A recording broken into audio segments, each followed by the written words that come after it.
So area on each end is 0.03. By the way, if alpha is 6%, confidence interval is 100 minus 6%. 100 minus 6% is 94, so that is 94.94. So one thing we want to remember is that confidence interval plus alpha is always equal to area under the normal curve. Confidence interval plus alpha is equal to area under the normal curve. And what is confidence interval? 0.9. In this particular case, it should 0.94. So the confidence interval is 0.94. That's 100% minus 6%. So 0.94. So if I have 0.94 here, and I have alpha of 6%, 0.06, you see that both of them is equal to area under the normal curve. Okay, so the other day, we said that alpha can be called critical value. The z value corresponding to alpha on the left is critical value to the left, and the z value corresponding to alpha on the right is critical value to the right. So z alpha over 2. Okay, so now let me calculate the critical value. I know that I can use my normal curve, or I can use a calculator. We do inverse norm.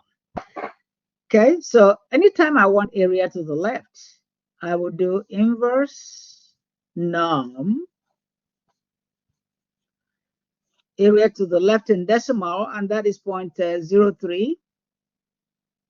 Area to the left in decimal, the mean of a standard normal, which is 0, the standard deviation, which is 1.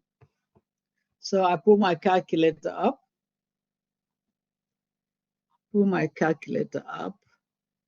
And when I clear, I have second distribution. So inverse norm is 3, so 0.03, and the mean is 0, standard deviation is 1. When I hit enter, I will have the value of z to the left. So the value of z to the left is the z corresponding to 0.03 is negative 1.88 or negative 1.88. I have negative 1.88. In other words, the critical value is z alpha over 2 is equal to plus or minus 1.88. Why?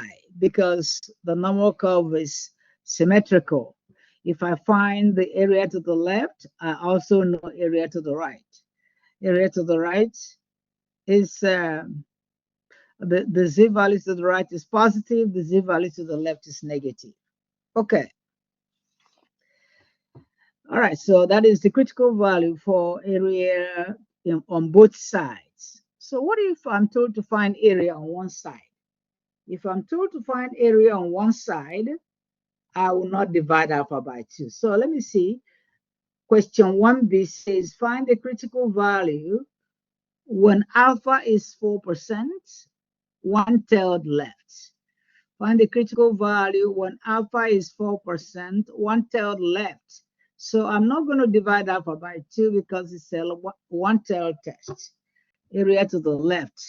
So I'm just going to draw a normal curve, show area to the left, and that is 0.04. I am not dividing alpha by 2 because it's only 1/3 area to the left. Therefore, I will only find z alpha, not z alpha over 2. Okay, so what is the argument? The argument is inverse norm.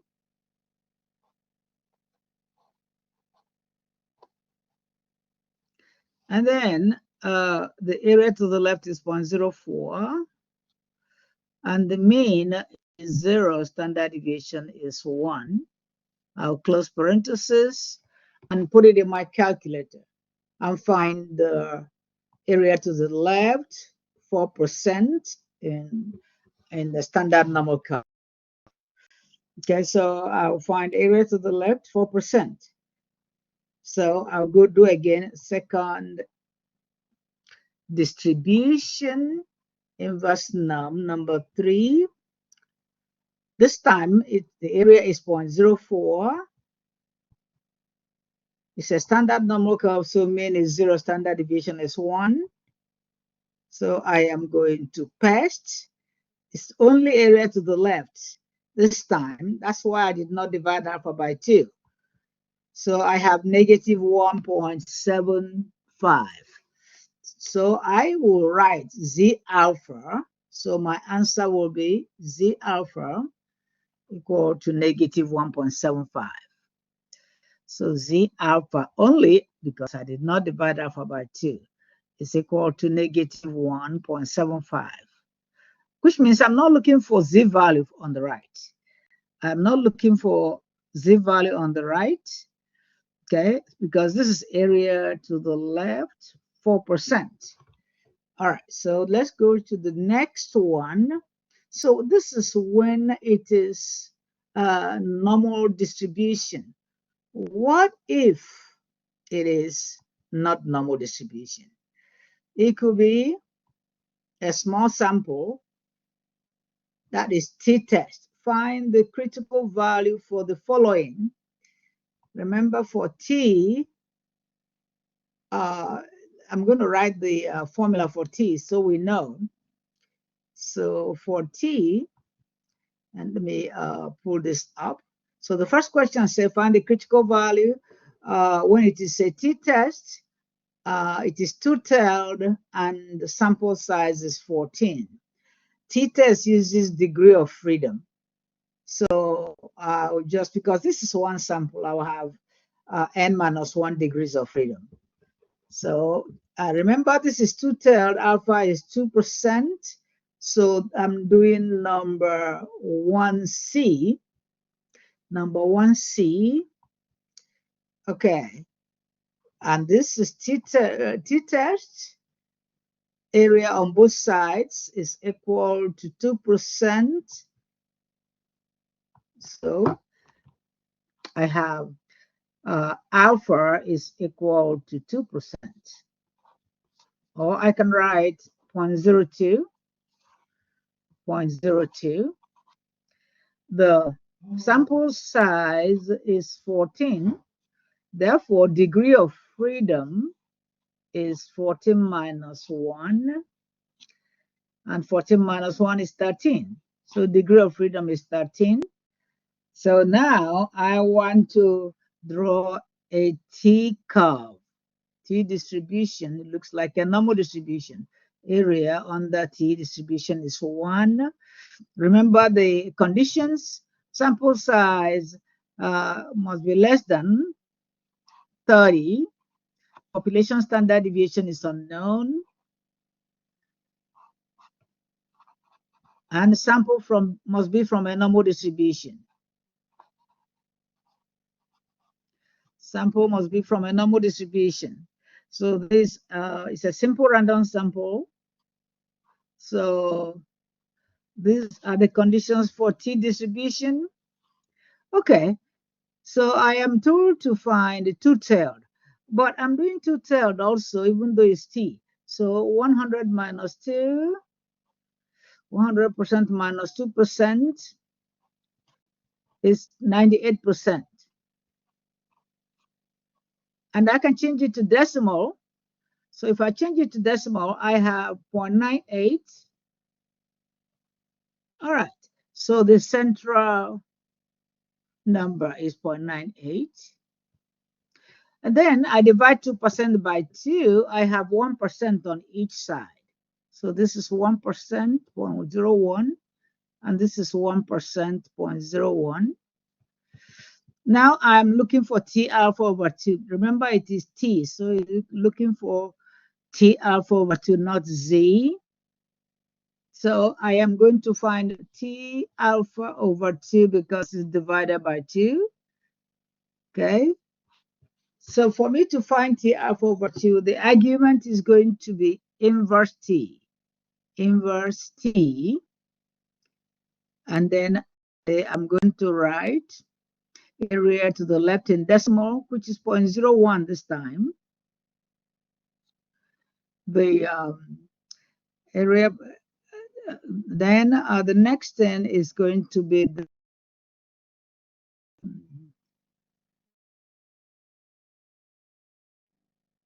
then the next thing is going to be degree of freedom.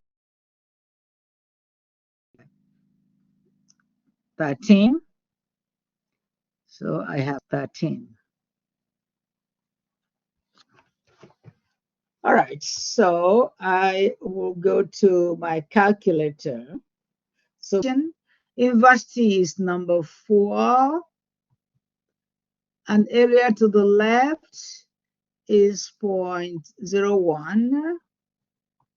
And the only thing they ask me is degree of freedom.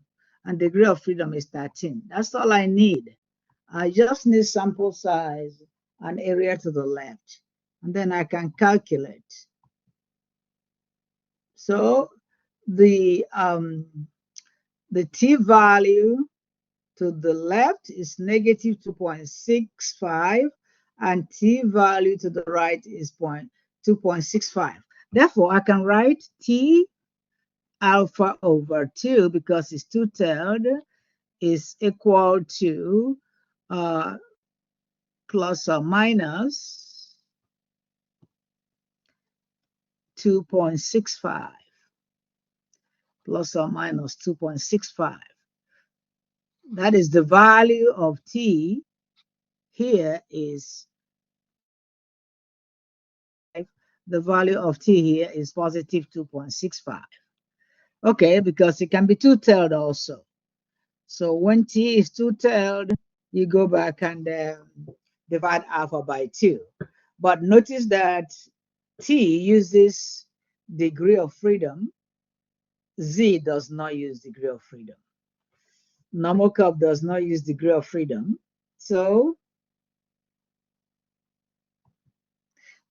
all right. So the next question is another question on T.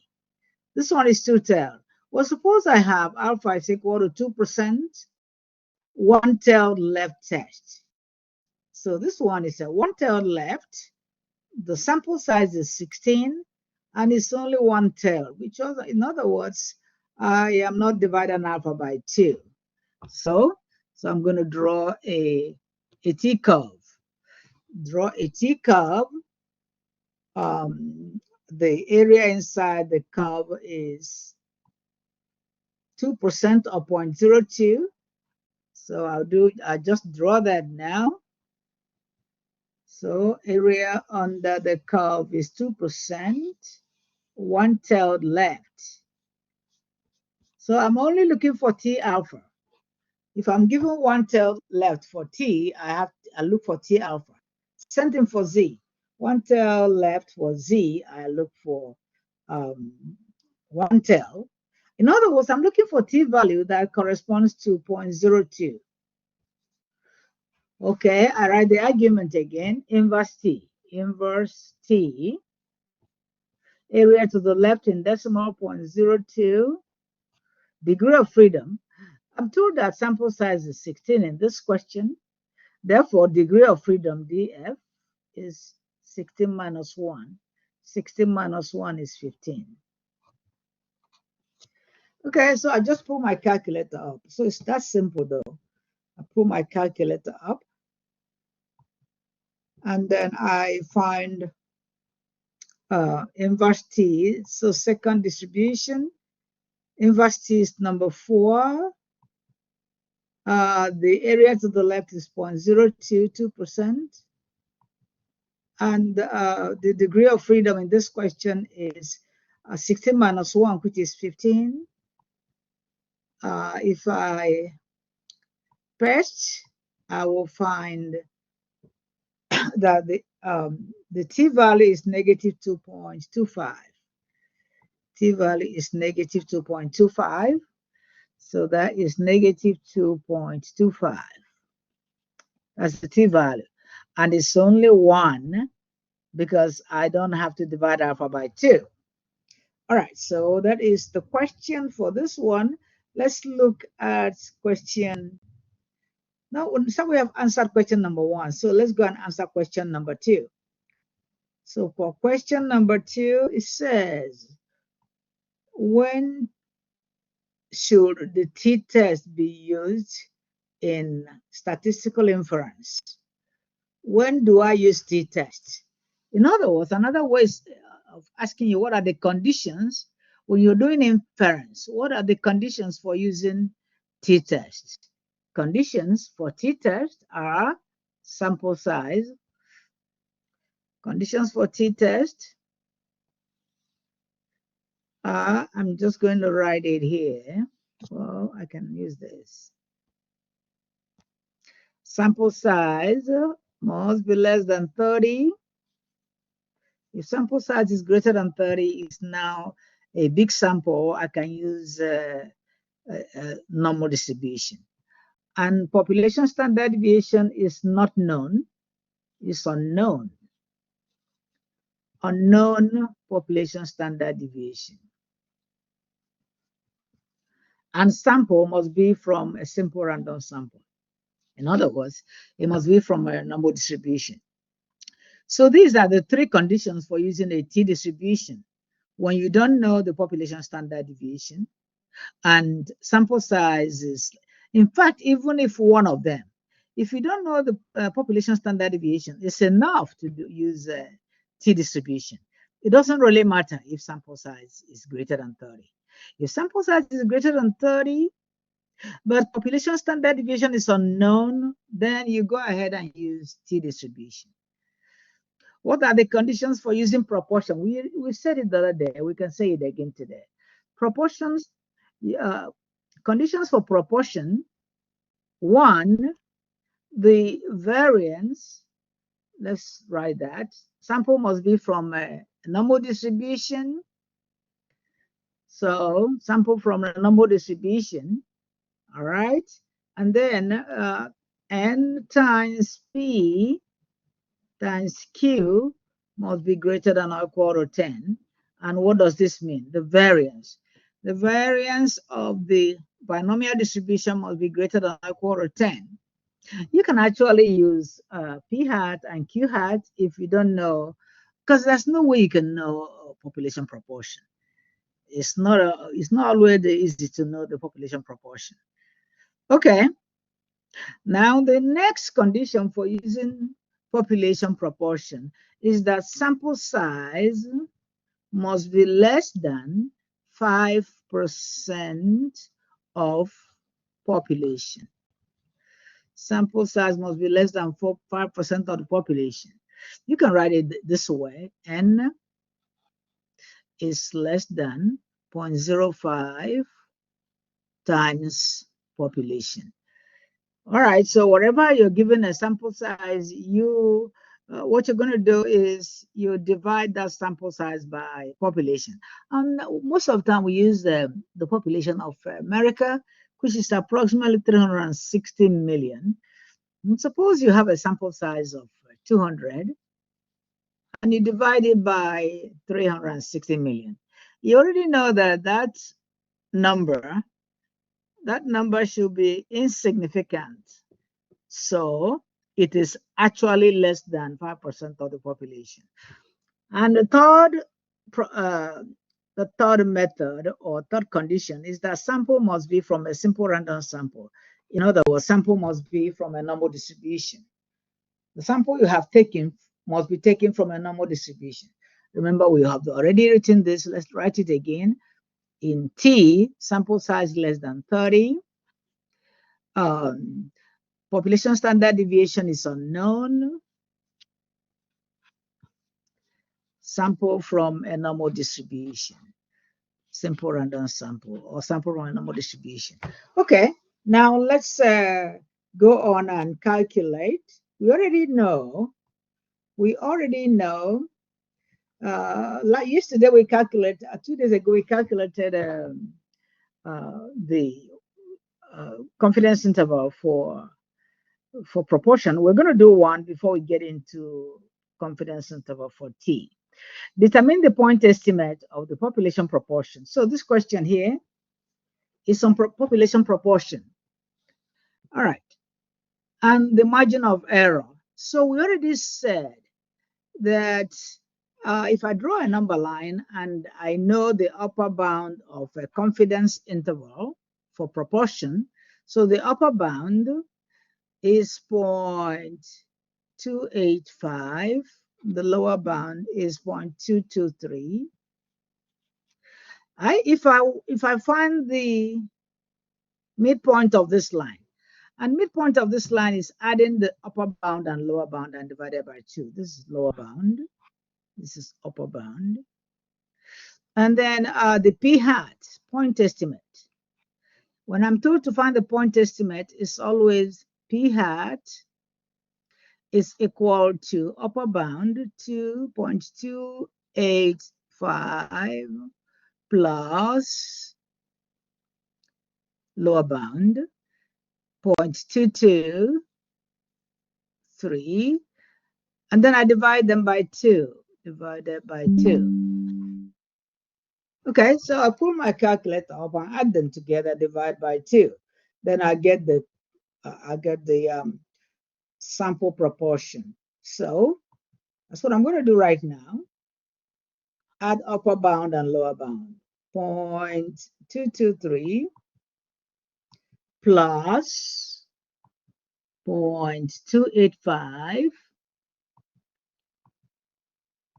And I have that, then divided by 2. When I divide it by 2, I get the point estimate. And the point estimate is the estimate of proportion. So the point estimate is 0.254. 0.254.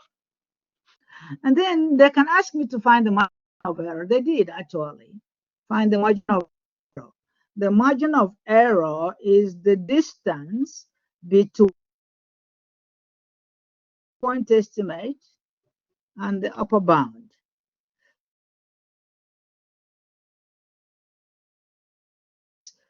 P-hat is the midpoint of the line.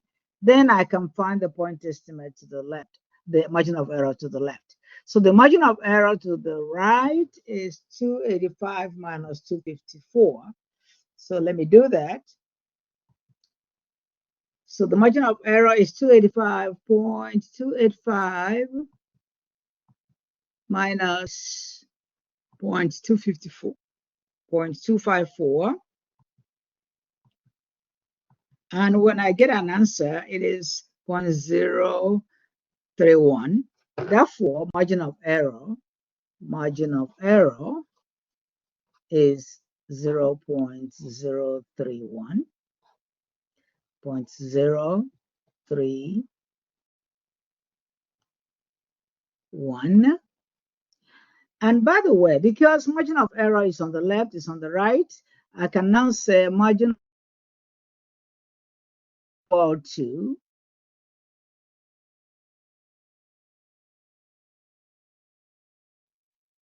plus or minus. So let me actually get my whiteboard because this is not responding. So that margin of error, ME, is equal to plus or minus 0.031. Another way of writing this is that I already know the point estimate. So if I'm given the confidence interval, I can now say that, suppose I'm given a 90% confidence interval. And by the way, if I'm given a 90% confidence interval, I can say that the population proportion is equal to sample proportion plus or minus margin of error. And then I'll quickly find what the point estimate is. The point estimate is 254. So, and that is the same as 254 point, remember it is decimal, plus, because they are all probabilities, plus or minus 0.031. Therefore, the population proportion, I don't know where the population proportion is, but in under 90% confidence, I can find it between 0.254 plus or minus 0.31, 0.031. Okay, so the margin of error. Okay, I want to make sure I write the formula again for proportion. You don't have to use formula, you can use calculator, but it's always good to know the formula. So in case you're told to. So for proportion, in case you're told to plug in the what you know in that. So for proportion, the population proportion is equal to sample proportion, which is the same as the point estimate, plus or minus Z critical value, two-tailed, multiplied by square root of P hat times Q hat, success times failure over sample size. Okay, I want to make sure you know what part of this equation is called margin of error. This section is called margin of error. This section is called margin of error. Margin of error. You can actually call it ME. ME. All right, so remember what you're looking for. You're looking for the population proportion.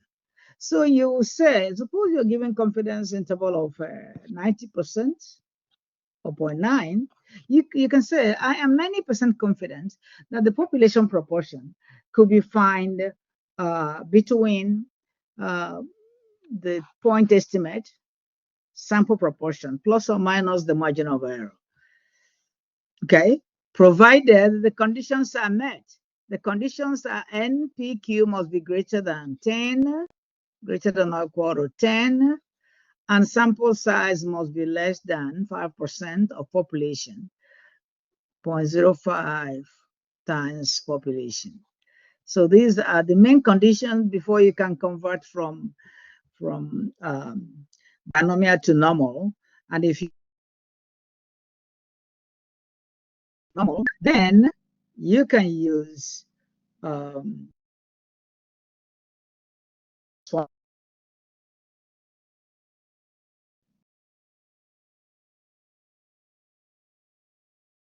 do it again, and then we start doing T confidence interval.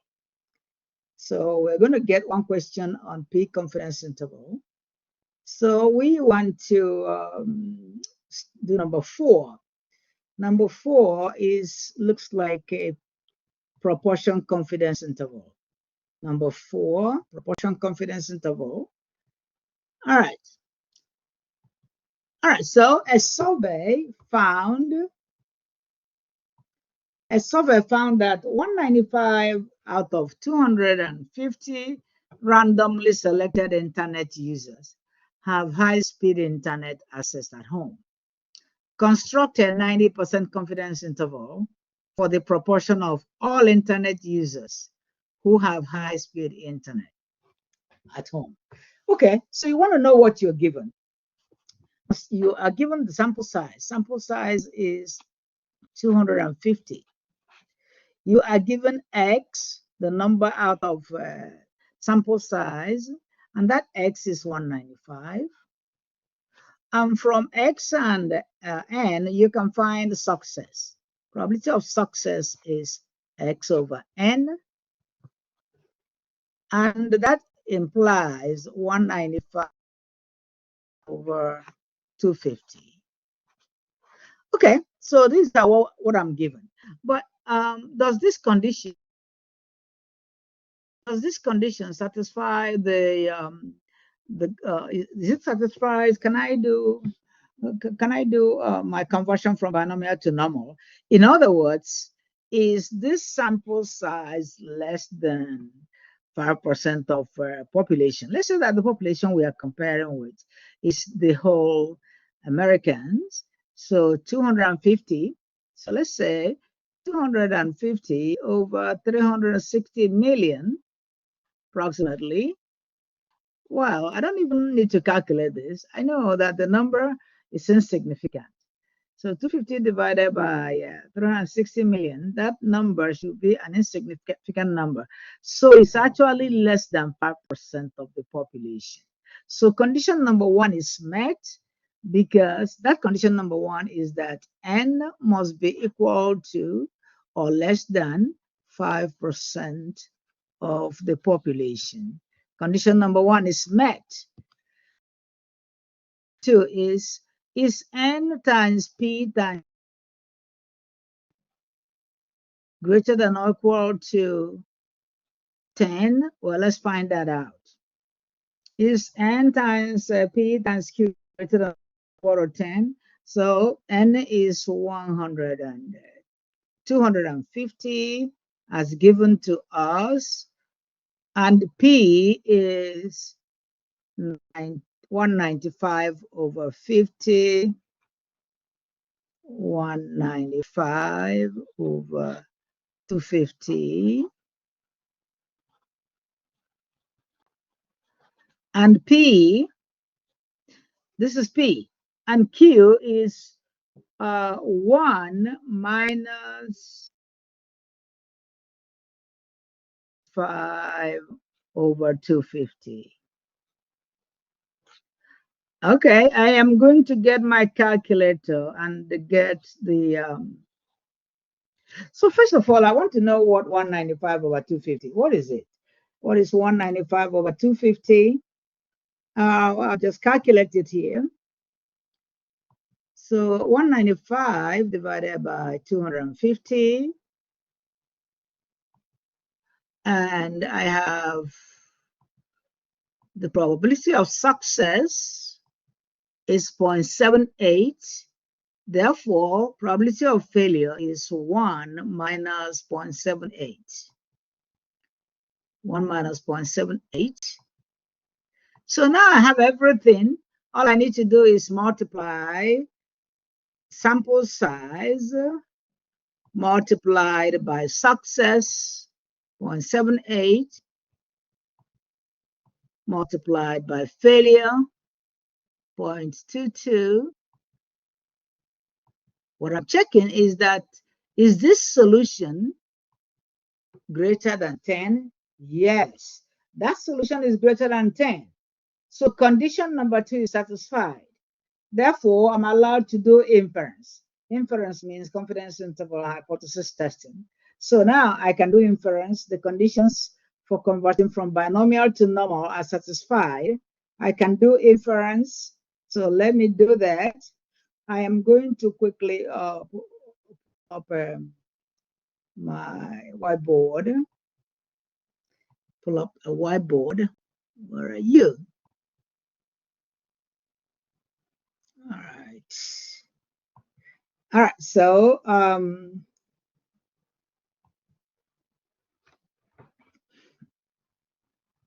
okay, it's not coming out. Okay. Now I want to now do the confidence interval. Remember, I can write it down. Let me write it down. The estimate of the population proportion is equal to sample proportion, which is 0.78. I already found it, 0.78 plus or minus the critical value for is the confidence interval is 90%. Therefore, area to the left is 5% or Z.05, because 90% minus 100 minus 90% is 10. 10 divided by 2 tails is 0.05. So 5%.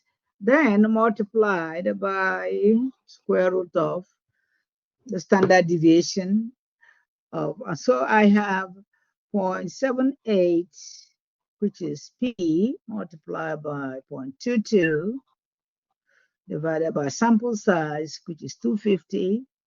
So actually, this is what I'm supposed to simplify. But I can just write this formula like this and go to my calculator and put it in. So now that I know everything, I put it in here. What I want to do is go to my calculator. Go to my calculator. So I'm going to start test, and I am looking for one prop z test. We did it the other day. One prop z interval, one proportion z interval. The conditions are met. So I'm looking for one prop z interval. I'm doing proportion confidence interval, and the conditions for converting from binomial to normal are met. So it's asking me what is x. X is 195, number of people who showed up. And what is the sample size? It is 250. Sample size is 250 in this particular question. Confidence level is 0.9. So I can now calculate the confidence level. And then the confidence level is starting from negative, from 0.73691 to 0.82309. And the point estimate is 0.78. Okay, so we can explain that. I can just write it to 2 decimal places. So this is 0.74 to 0.82, 0.74 to 0.82. Well, now I can add them up and divide by 2 to get the point estimate. I already know the point estimate. The point estimate is 0.78. And I can be told to find the margin of error. The margin of error is the distance between the upper bound and lower bound. 82 minus 78 is 0.04. So the margin of error is 0.04. So I have calculated the confidence interval. I can now say that I am 90% confident that the population proportion lies between the lower bound 74% and the upper bound 82%. I am 90% confident that the population proportion lies between the lower bound, which is 74%, and the upper bound, 82%. And by the way, you cannot be more confident than the confidence level given to you. You can be confident than the confidence level given to you. In other words, if I'm given 100, I can say that the interval from 74 to 82 contains the population proportion. Okay, so that is an example, a real world example of population proportion. That's a real world example of population proportion. And so the next thing we want to do is calculate the sample size for proportion. Sample size or proportion, I could be told to calculate the sample size for proportion. So N is equal to PQ, and P hat is P hat. Sample proportion multiplied by population proportion, multiplied by the critical value squared. So this is the formula for calculating the sample size. And all sample size must be rounded up. All right, so I want to calculate the sample size with the question given to me in number 6. You want to estimate the proportion of adults who have a fear of snakes, ophidiophobia. So what is the proportion of adults who have the phobia of snakes? What sample size should be obtained if you want the estimate to be within 3 percentage points? So I am given 3 percentage points, okay, and confidence level of 95%. If I have confidence level of 95%, then the critical value will be 0.025. So I'm going to put everything what's should be obtained if you want the estimate to be. And so they didn't give me the value of P though. And the value, I will assume that P is equal to Q. So I will say P sample size is equal to 0.5 for P times 0.5 for Q. Okay, 0.5 for P times 0.5 for Q. So I have times 0.5 for Q, and inverse norm 0.025, and I have to square this quantity. I have to square that quantity. So I'll start from inverse norm to calculate. So I'll go to my calculator and calculate inverse norm 0.025. So go to second and calculate inverse norm 0.025, which is number 3. And the area to the left is 0.025. And then it is a standard normal curve, so I don't really, you don't have to change anything. I'll hit enter, and then I got to square it. So if I square this quantity, I have 3.84 and so on. Then I multiply by 0.5 times 0.5, multiply by 0.5, and multiply by 0.5 again. And when I get my answer, the answer must be rounded up to an integer. Every sample size must be rounded up to an integer. So the sample size is 1. The sample size is 1.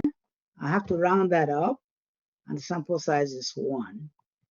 So n is equal to 1. Okay, find the t-value that, number 7, find the t-value such that the area in the right tail is that. So this is still t-value, and then so that next class we shall be doing confidence interval for t. Okay, so confidence interval, I'm not looking for confidence interval right now, I'm looking for critical value. So find the t-value such that the area to the right is 0.025. I can find area to the left and then change sign. That's what I'm going to do. So all I'm going to do now is inverse t, area to the left in decimal, and that is 0.025. And then the degree of freedom is given to me as 14. I will not change this one because actually they did not give me sample size. They gave me degree of freedom. So I have to be very careful. And so I'm going to put my calculator up and I'll clear. I'll go to second distribution and I look for inverse t, which is number 4. Area to the left in decimal is 0.025. And I am going to write the degree of freedom given to me. They have already converted it to degree of freedom. Because this is area to the right, so my critical value must be changed to positive because it is 0.025 on the right. Therefore, that critical value is 2.14. So the critical value T alpha is 2.14 because it is to the right.